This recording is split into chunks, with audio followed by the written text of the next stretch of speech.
President Trump is warning, quote, that Iran better be careful not to mistake American restraint for American weakness against Iran's defiance on rebuilding its nuclear program, specifically its plans for uranium enrichment. Let's bring in Phares. So, Waleed, are we headed for a military showdown with Iran? The Iranian regime doesn't want to have a confrontation directly with the United States at this point in time because they would lose. However, they have a plan B.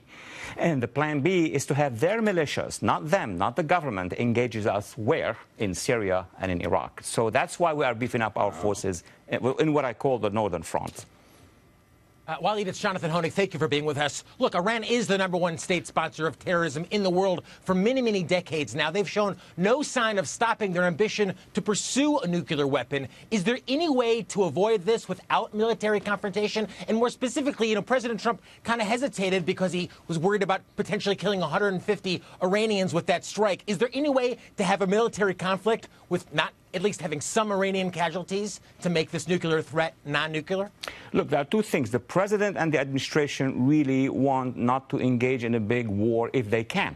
But at the same time, they're not going to allow the Iranian regime to develop not just the nukes, basically the long-range missiles. Because if they develop the missiles, it's not to throw roses. It's basically to use these weapons. So now we are in a twilight zone between what the Iranians want to do and what the president wants to do. So if we basically force Iran back to the negotiating table, which presumably is the purpose of the very hard sanctions, et cetera, what are the one or two specific things we will want to change in the JCPOA, in the pact that prohibits them having a nuclear weapon for some period of time, 12 years? Well, first of all, that we can monitor. That's the most important. The Europeans will be with us on this issue. Second, we're going to press on the delivery system. On the missiles. On the missiles and the deployment of the missiles. Right. One thing, if those missiles are in Iran. Another thing, if they go to Yemen, Iraq, Syria, Lebanon, then we are in a much more difficult situation. So we would want them to keep the missiles under sort of surveillance or something? First, not to develop further, not to buy more from Russia. They have $150 billion,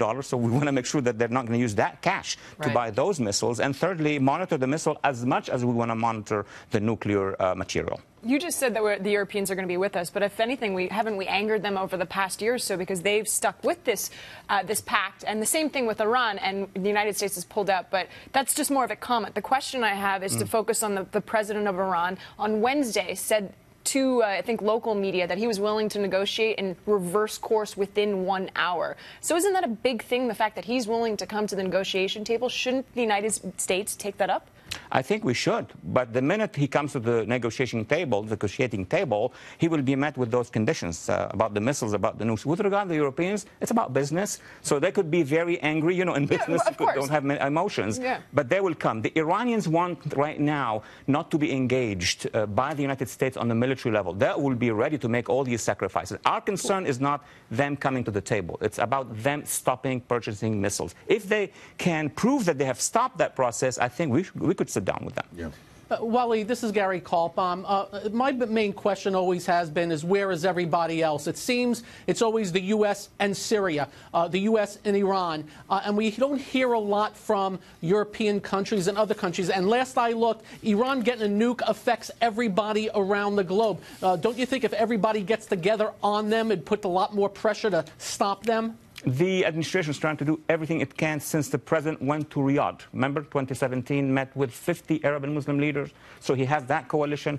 He has now in Europe about 4 to 5 countries, the Warsaw organization, which met last year. So he can count on those. In addition to that, countries as far as Brazil have reversed on Iran. So we have an interesting international coalition. Not enough, much better than before. Well, you bring up an interesting point because Iran brings together some strange bedfellows. You have Saudi Arabia, as you mentioned, which of course is against Iran because they're a different Islamic sect, and they also are very close to them, so they're concerned about nukes. But you also have the Israelis. The Saudis and the Israelis, a lot of people don't know this. Sometimes they work together, despite their major differences sometimes, and perhaps they could work together to take out some Iranian nuclear facilities if they get close to enriching uranium. I'd say more than perhaps. Actually, it's been 2 years that not just Saudis and Israelis, but also the Egyptians, the UAE, maybe the Jordanians to a certain degree, have formed a de facto coalition. This is what Washington would like to see formalized. So we could keep our hands clean in all of this and let them do the dirty work. We're going to be all over the place. We have the satellite. We coordinate. But yes, on the ground, we have a coalition. And it's not just the United States that needs to pay a price. Everybody else, not just in the Middle East, but worldwide, need to help. To that point, were you surprised, or was the community surprised to see Great Britain take one of Iran's tankers off the waters of Gibraltar?